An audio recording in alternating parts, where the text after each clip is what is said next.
안녕하세요. 혹시 요즘 들어 은퇴라는 말을 들으면 막연히 불안해지시거나 혹은 이제라도 준비해야 할 것 같은 조바심이 드시나요? 사실 은퇴라는 게 딱 정해진 것 같으면서도 사람마다 그 모양새가 다른 것 같아요. 직장을 오래 다닌 분들은 아마 한 번쯤 이런 고민을 해보셨을 거예요. 정년까지 일하면 되지 않을까? 퇴직금이면 어느 정도 버틸 수 있겠지. 하지만 막상 은퇴라는 게 코앞에 다가오면 그때서야 준비가 좀 부족했나? 하는 생각이 들곤 합니다. 오늘은 50대 은퇴를 맞이했던 전직 은행원 이 과장의 이야기를 해보려 해요.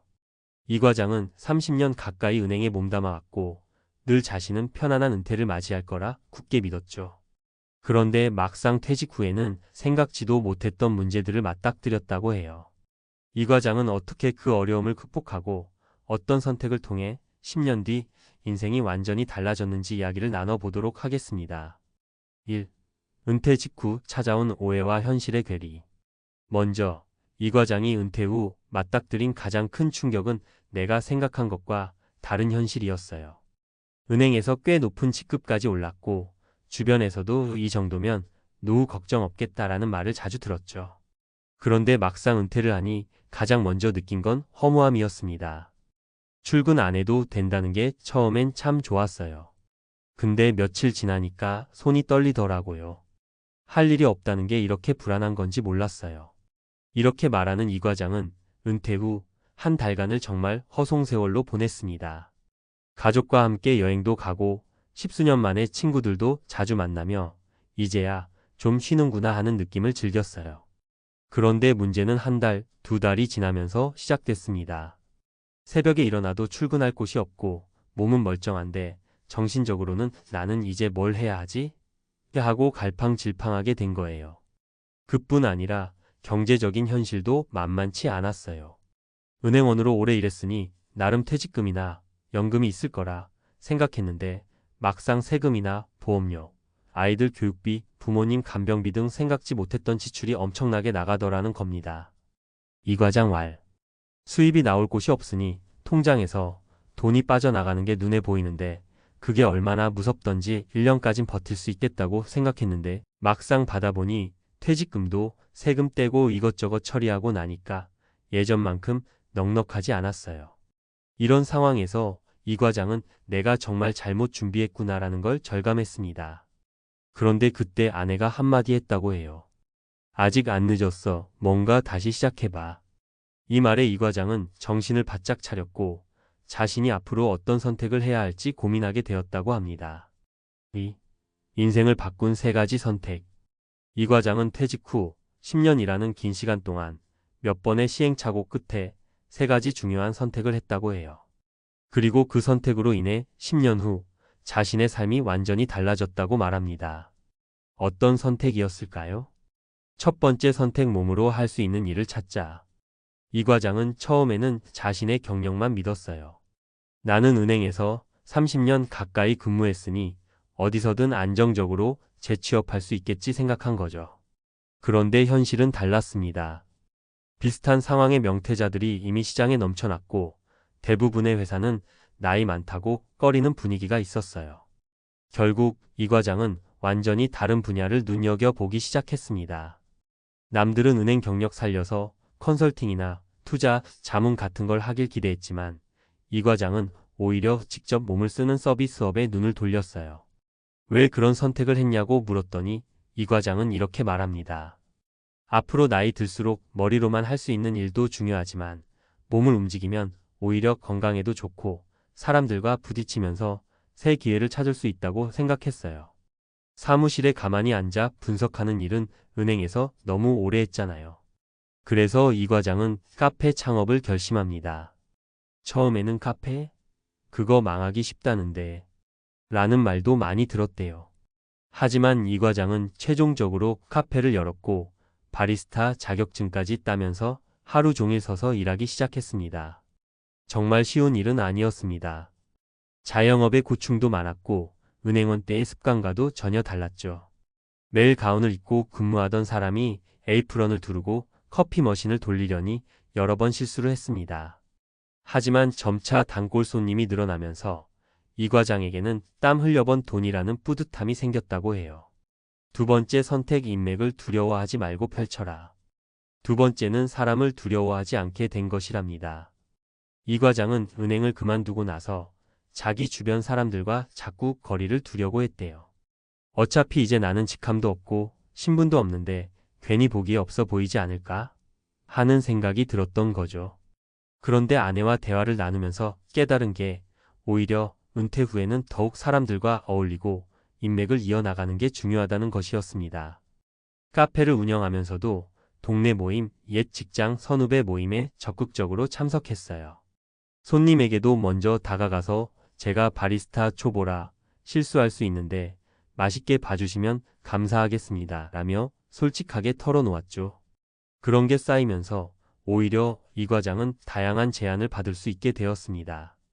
예를 들면 주말에 특정 기업 직원들을 대상으로 커피 교육 프로그램을 해보는 건 어떠냐, 혹은 은퇴자들을 위한 재무 컨설팅 세미나도 곁들여봐라 등의 이야기가 오갔어요.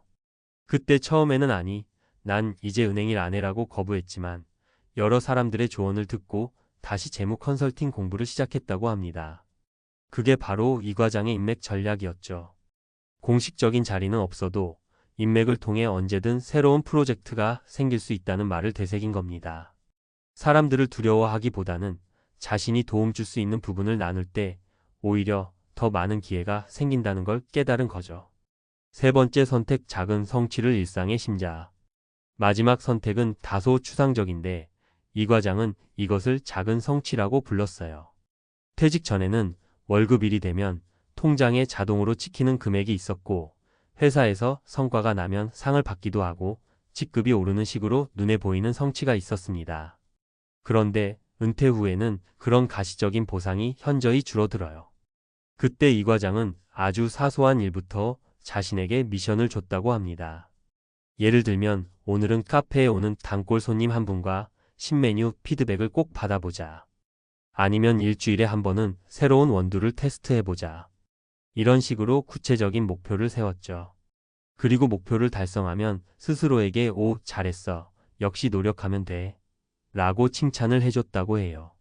남들이 보면 별거 아닌 일 같지만 이런 작은 성취감이 장기적으로 자기 관리와 삶의 만족도를 확 끌어올렸다는 게 이 과장의 설명입니다. 한 번씩 스스로를 칭찬해주는 게 얼마나 큰 힘인지 몰랐어요. 회사 다닐 때는 팀장이나 윗분이 해주던 칭찬도 있었지만 이제 그런 게 없으니까 내가 나를 격려해줘야 하더라고요. 3. 또 다른 은퇴자들의 세 가지 사례. 이 과장의 이야기를 들으며 실제로 다른 은퇴자들도 비슷한 과정을 겪었다고들 해요. 여러분께 좀 더 공감이 가실 수 있도록 몇 가지 짧은 사례를 전해드릴게요. 퇴직금으로 쇼핑몰 창업한 55세 박씨. 박 씨는 오프라인 쇼핑몰을 운영하다 보니 계속되는 경쟁에 지쳐서 온라인 플랫폼으로 전환을 결심했습니다. 처음엔 컴퓨터 다루는 게 서툴러 엄청 애를 먹었지만 자녀가 도와주고 동종업계 사람들과 소통하며 눈높이를 맞추니 서서히 자리를 잡았어요. 그 과정에서 은퇴 후엔 배우려는 마음가짐이 가장 중요하다고 깨달았다고 해요. 은퇴 후 돈이 안 벌린다며 우울증 온 58세 김 씨. 김 씨는 중견기업에서 관리직을 하다가 은퇴했는데 사회적 지위가 사라졌다는 박탈감이 컸습니다. 한동안 집에서도 별로 말이 없었고 무기력해 보였어요. 그러다 취미로 다니던 수영장에서 사람들과 친해졌고 나중에는 강사 자격증까지 따서 주 3회 초보자 클래스를 열게 됐습니다. 이때 김 씨는 작은 취미도 나를 살릴 수 있다고 말하더군요. 노후 자금 넉넉했던 60세 장 씨, 갑작스런 가족 의료비로 위기. 장 씨는 건물 하나와 꽤 많은 퇴직금으로 은퇴를 시작했는데 부모님의 간병 및 자기 자신도 건강이 급격히 나빠져 병원비가 예상보다 훨씬 들었습니다. 이에 장 씨는 소액이라도 들어올 수 있는 수익원을 여러 개 마련해 두는 게 중요하다는 걸 절감했다고 해요. 건물 월세만 믿고 살았는데 임차인이 빠지면서 공실 기간이 길어지는 바람에 수입이 뚝 끊겼으니까요. 위 사례들은 각기 상황은 다르지만 은퇴 후에 적극적으로 움직이고 새로운 기회를 찾고 자신이 할 수 있는 영역을 조금씩 넓혀가는 태도가 얼마나 중요한지를 보여줍니다. 4. 은퇴 10년 후 달라진 삶. 이 과장은 은퇴한 지 10년이 지난 지금 비교적 안정된 생활을 하고 있습니다. 카페는 소규모지만 꾸준히 단골이 늘어나 운영이 가능하고 옛 동료들과 연결된 재무 컨설팅도 가끔씩 하며 소득원을 다변화했습니다. 무엇보다 큰 변화는 자신이 은퇴자라는 낙인에 갇히지 않고 새로운 정체성을 찾았다는 점이죠. 솔직히 저도 처음엔 난 이제 끝났구나 싶은 생각이 들었어요. 그런데 돌이켜보니 은퇴가 제 인생의 마지막 페이지가 아니더라고요. 제2막이나 제3막을 열 수 있는 기회가 엄청 많아요. 그걸 일찍 깨달았으면 더 좋았을 텐데 그래도 늦지 않게라도 움직인 게 다행이죠. 5. 마무리하며 은퇴는 끝이 아니라 또 다른 시작. 은행에서 높은 자리까지 올랐던 이 과장조차 퇴직 후에는 한때 방황을 했습니다. 우리 모두 은퇴라는 단어가 주는 막연한 두려움을 떨칠 순 없지만 그렇다고 거기에 발목이 잡혀 있어서는 안 되겠죠. 오히려 은퇴는 내 삶을 다시 설계할 수 있는 기회라는 생각을 하면서 조그마한 실천을 하나씩 시작하는 게 중요합니다. 몸으로 할 수 있는 일을 찾는 것, 사람들과의 연결을 두려워하지 않는 것, 작은 성취를 통해 자존감을 높여가는 것. 이 과장의 세 가지 선택이 단순히 개인의 에피소드가 아니라 우리 모두가 참고할 만한 중요한 메시지가 되었으면 좋겠습니다.